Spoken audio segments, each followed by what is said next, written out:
નમસ્કાર. દિવસભરના તાજા સમાચારોમાં તમારું સ્વાગત છે. તમારી સાથે હું છું પિનલગીરી ગોસ્વામી. સમાચારો વિસ્તારથી જાણીએ એ પહેલા મહત્વના સમાચારો ઉપર એક નજર.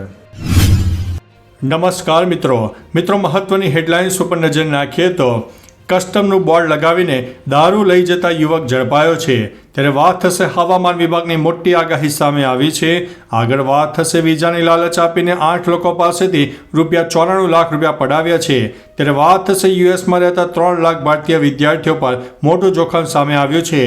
આગળ વાત થશે યુવકને હની ટ્રેપમાં ફસાવીને 50 લાખની માગણી કરવામાં આવી હતી. ત્યારે વાત થશે રાજ્યમાં ખેતીની જમીન વેચાણ કિસ્સામાં નોંધ મંજૂર થઈ છે.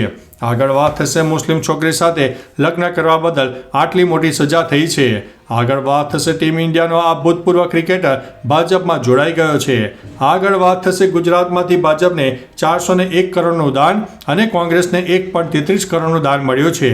ત્યારે વાત થશે આપણે દલિત, મુસ્લિમ અને બ્રાહ્મણ વચ્ચે ફસાયા છે તેવું રાહુલ ગાંધીએ જણાવ્યું છે. ત્યારે વાત થશે ભારતે જર્મનીને હવે પાછળ છોડી દીધું છે. આગળ વાત થશે માણસનું મગજ એક દિવસમાં 60,000થી વધુ વિચારો કરે છે. આગળ વાત થશે મીઠાના કારણે દર વર્ષે 18 લાખ લોકોના મોત થાય છે. ત્યારે વાત થશે ટ્રમ્પે ચીન પર 104% ટેરિફ લગાવ્યો છે અને તે ગઈકાલથી લાગુ પણ થઈ ગયો છે. હવે મિત્રો સમાચારો વિસ્તારથી. અમેરિકાએ ચીન પર 104% ટેરિફ લગાવ્યો છે. ચીન દ્વારા 34% ટેરિફ લાદવાના જવાબમાં ટ્રમ્પે આ નિર્ણય લીધો છે. ટ્રમ્પે કહ્યું છે કે જે દેશ અમેરિકા સામે જવાબી કાર્યવાહી કરશે તેને નવા ટેરિફનો સામનો કરવો પડશે. તો આ તરફ ચીને પણ કહ્યું છે કે ટેરિફ લાદીને અમેરિકા બોલ કરી રહ્યું છે. ચીન ટ્રેડ વોર માટે તૈયાર છે. એટલે કે હવે ટ્રમ્પના 104% નિર્ણયથી ટ્રેડ વોર શરૂ થઈ ગયું છે, જે વૈશ્વિક અર્થતંત્ર માટે સારું નથી. મિત્રો, અન્ય મહત્વના સમાચારની વાત કરીએ તો મીઠાના કારણે દર વર્ષે 18 લાખ લોકોના મોત. WHO તેના એક રિપોર્ટમાં ખુલાસો કર્યો છે કે દર વર્ષે દુનિયાભરમાં મીઠાના કારણે લગભગ 18.9 લાખ લોકો મૃત્યુ પામે છે. આ મૃત્યુમાં મીઠું સીધું ભૂમિકા ભજવતું નથી. તેના બદલે મૃત્યુનું કારણ બને તેવા રોગોમાં મીઠું ભૂમિકા ભજવે છે. આપણે દરરોજ 5 ગ્રામ મીઠું ખાવું જોઈએ. જો કે લોકો દરરોજ સરેરાશ 11 ગ્રામ મીઠું લે છે. તેનાથી હૃદયરોગ, ગેસ્ટ્રિક કેન્સર, સ્થૂળતા અને કિડનીના રોગોનું જોખમ વધી જાય છે. મિત્રો, અન્ય મહત્વના સમાચારની વાત કરીએ તો માણસનું મગજ એક જ દિવસમાં 60,000થી વધુ વિચારો કરે છે.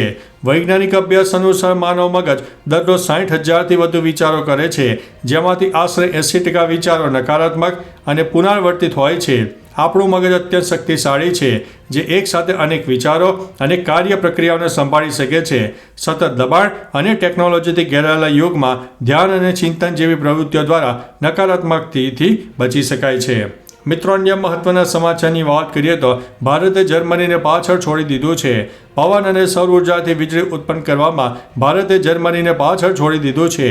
2024માં પવન અને સૌર ઉર્જાથી વીજળી ઉત્પન્ન કરવામાં ભારત વિશ્વમાં 3જા ક્રમે આવશે. આ યાદીમાં ચીન પહેલા નંબરે છે અને અમેરિકા બીજા નંબરે છે.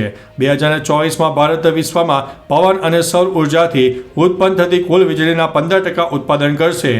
ભારતમાં 2024માં 40.9% વીજળી નવીનીકરણ અને પરમાણુ ઉર્જામાં ઉત્પન્ન થશે. મિત્રો, અન્ય મહત્વના સમાચારની વાત કરીએ તો અમદાવાદમાં કોંગ્રેસ કાર્યકારી સમિતિની બેઠકમાં રાહુલ ગાંધીએ મોટું નિવેદન આપ્યું છે. તેમણે કહ્યું છે કે આપણે દલિત, મુસ્લિમ અને બ્રાહ્મણમાં ફસાયેલા રહ્યા અને ઓબીસી આપણને છોડીને ગયા. મુસ્લિમો અને લઘુમતીઓ વિશે વાત કરવાને કારણે આપણી ટીકા થાય છે, પરંતુ આપણે ડરવું જોઈએ નહીં અને મુદ્દાઓ ઉઠાવતા રહેવું જોઈએ. મિત્રો, અન્ય મહત્વના સમાચારની વાત કરીએ તો ગુજરાતમાં ભાજપને 401 કરોડનું દાન, જ્યારે કોંગ્રેસને 1.33 કરોડ મળ્યા છે. વર્ષ 2023-24માં ગુજરાતથી રાજકીય પાર્ટીઓને કુલ 404.5 કરોડનું દાન મળ્યું, જેમાંથી 99%થી વધુ એટલે કે 401.9 કરોડ ભાજપને મળ્યા છે, જ્યારે કોંગ્રેસને માત્ર 2.45 કરોડ મળ્યા છે. ભાજપને મળેલા દાનમાંથી 365 કરોડ જેટલું વિવિધ કોર્પોરેટ જૂથો પાસેથી આવ્યું છે. પાન કાર્ડ વગર પણ ભાજપને 1.33 કરોડનું દાન મળ્યું છે, જેમાં નારાયણ રિયાલિટી એન્ડ સાઈ રુચિ નામની કંપનીએ 50 લાખનું દાન આપ્યું છે. મિત્રો, અન્ય મહત્વના સમાચારની વાત કરીએ તો ટીમ ઇન્ડિયાનો આ ભૂતપૂર્વ ક્રિકેટર ભાજપમાં જોડાયો છે. ભારતીય ક્રિકેટ ટીમના ભૂતપૂર્વ ક્રિકેટર કેદાર જાધવ ભારતીય જનતા પાર્ટીમાં જોડાયા છે. કેદાર જાદવ મંગળવારે મુંબઈમાં મહારાષ્ટ્ર સરકારના મંત્રી અને રાજ્ય ભાજપ વડા ચંદ્રશેખર બાવનકુલેની હાજરીમાં ભાજપમાં જોડાયા હતા. ભાજપમાં જોડાયા બાદ કેદાર જાદવે કહ્યું છે કે તેમને પાર્ટી તરફથી જે પણ જવાબદારી મળશે તેઓ તે પૂરી ઈમાનદારીથી નિભાવવાનો પ્રયાસ કરશે. મિત્રો, અન્ય મહત્વના સમાચારની વાત કરીએ તો મુસ્લિમ છોકરી સાથે લગ્ન કરવા બદલ આટલી મોટી સજા. દિલ્હીમાં એક યુવકની હત્યા કરવામાં આવી કારણ કે તેણે મુસ્લિમ છોકરી સાથે લગ્ન કર્યા. મોડી રાત્રે 2 છોકરાએ તેની હત્યા કરી, પરંતુ છોકરાની ધરપકડ કરવામાં આવી છે. દિલ્હીના ગોકુલપુરી વિસ્તારમાં આ યુવકની હત્યા થઈ. મળતી માહિતી મુજબ હત્યાના બંને આરોપી મુસ્લિમ છોકરાઓ પર છે. નવાઈની વાત તો એ છે કે યુવકની હત્યાનું કારણ તેના મુસ્લિમ યુવતી સાથેના લગ્ન હોવાનું મનાય છે. મિત્રો, અન્ય મહત્વના સમાચારની વાત કરીએ તો રાજ્યમાં ખેતીની જમીન વેચાણ કિસ્સામાં નોંધ મંજૂર. સીએમ ભૂપેન્દ્રભાઈ પટેલે રાજ્યના ખેડૂતો, સામાન્ય નાગરિકો અને મધ્યમ વર્ગીય પરિવારો માટે મહત્વનો નિર્ણય કર્યો છે. રાજ્યમાં મહેસૂલી પ્રક્રિયામાં સરળીકરણ, સામાન્ય નાગરિકોની સુગમતા અભિગમ સાથેના આ નિર્ણયોની ઔદ્યોગિકરણ અને વ્યાપાર, ધંધા, રોજગાર તેમજ અફોર્ડેબલ હાઉસિંગની પ્રક્રિયાને વધુ વેગ મળશે. સાથે સિટીઝન સેન્ટ્રિક આ નિર્ણયોથી ઇઝ ઓફ ડુઇંગ બિઝનેસને વધુ લોક ઉપયોગી કરી શકાશે. મિત્રો, અન્ય મહત્વના સમાચારની વાત કરીએ તો યુવકને હની ટ્રેપમાં ફસાવીને 50 લાખ માગ્યા. હની ટ્રેપના કિસ્સાઓ હવે નાના શહેરોમાં પણ વધ્યા છે. ત્યારે જૂનાગઢમાં એક મહિલા અને 5 શખ્સ દ્વારા હની ટ્રેપની જાળ બિછાવીને મોરબીના યુવાનને બ્લેકમેલ કરીને 50 લાખની ખંડણી માંગવામાં આવી. જે અંગે ફરિયાદ થતાં પોલીસે કાર્યવાહી કરીને આરોપી મહિલા અને તેના સાથીદારની ધરપકડ કરી છે. જ્યારે ગુનામાં સામેલ અન્ય શખ્સોની પોલીસે અન્ય આરોપીઓની શોધખોળ આદરી છે. મિત્રો, અન્ય મહત્વના સમાચારની વાત કરીએ તો યુએસમાં રહેતા 3 લાખ ભારતીય વિદ્યાર્થીઓ પર મોટું જોખમ. યુએસ સાંસદમાં એક બિલ રજૂ કરવામાં આવ્યું હતું. સાંસદમાં રજૂ થયેલા બિલથી આંતરરાષ્ટ્રીય વિદ્યાર્થીઓ, ખાસ કરીને વિજ્ઞાન, ટેકનોલોજી, એન્જિનિયરિંગ અને ગણિતનો અભ્યાસ કરતા વિદ્યાર્થીઓમાં ચિંતા વધી છે. આ બિલમાં વૈકલ્પિક પ્રેક્ટિસ ટ્રેનિંગ એટલે કે ઓપીટી યોજનાને સમાપ્ત કરવાની માંગ કરવામાં આવી છે. આ યોજના હેઠળ વિદ્યાર્થીઓ અભ્યાસ પૂર્ણ કર્યા પછી 3 વર્ષ સુધી અમેરિકામાં રહી અને કામ કરી શકે છે. મિત્રો, અન્ય મહત્વના સમાચારની વાત કરીએ તો વિઝાની લાલચ આપીને 8 લોકો પાસેથી ₹94 લાખ પડાવ્યા છે. વસ્ત્રાલમાં વિદેશના વિઝાની લાલચ આપીને રૂપિયા પડાવીને વર્ષ સુધી ધક્કા ખવડાવીને નાસી ગયા હતા. જેમાં રામોલ પોલીસે ઠગ ટોળકી સામે ગુનો નોંધીને 2ની ધરપકડ કરીને વધુ તપાસ હાથ ધરી છે. યુવકે રામોલ પોલીસ સ્ટેશનમાં વસ્ત્રાલ ખાતે રહેતા નીરવભાઈ તથા મયંકભાઈ અને વિષ્ણુભાઈ સામે ફરિયાદ નોંધાવી છે કે ફરિયાદીને યુકે વર્ક પરમિટ વિઝા મેળવીને ધંધા માટે જવાનું નક્કી કર્યું છે. મિત્રો, અન્ય મહત્વના સમાચારની વાત કરીએ તો હવામાન વિભાગની આગાહી. રાજ્યના હવામાન વિભાગે આગામી 7 દિવસ માટે આગાહી કરી છે.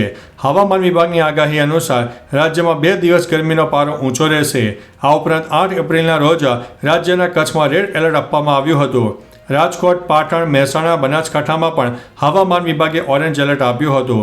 9 એપ્રિલના રોજ કચ્છ, રાજકોટ, મોરબી, પાટણ, મહેસાણા અને બનાસકાંઠામાં ઓરેન્જ એલર્ટ આપવામાં આવ્યું હતું. અને હજી પણ ગરમીનો મારો ચાલુ રહેવાનો છે. મિત્રો, અન્ય મહત્વના સમાચારની વાત કરીએ તો કસ્ટમનું બોર્ડ લગાવીને દારૂ લઈ જતા યુવક ઝડપાયો છે. મુન્દ્રાના જરપરા ગામનો રહેવાસી સૌરાજ બાતમિયાના શખ્સ અને તેની સાથેના અન્ય એક વ્યક્તિ પાસેથી લાખોની કિંમતનો મોંઘો દારૂ અને બિયરનો મોટો જથ્થો જપ્ત કરવામાં આવ્યો છે. શખ્સો સફેદ રંગની GJ12FB 1452 નંબરના વાહનમાં પોર્ટમાંથી બહાર નીકળી રહ્યા હતા. પોર્ટના સિક્યુરિટી અધિકારીઓ નિયમિત ચેકિંગ દરમિયાન આ વાહનની તપાસ અંદર કરી તો શંકાસ્પદ પેકેજીસ મળી આવ્યા હતા. તો ચાલો મિત્રો, ફરીથી દેશ અને દુનિયાના સુપરફાસ્ટ સમાચાર લઈને મળતા રહીશો. ત્યાં સુધી અમને રજા આપશો. નમસ્તે.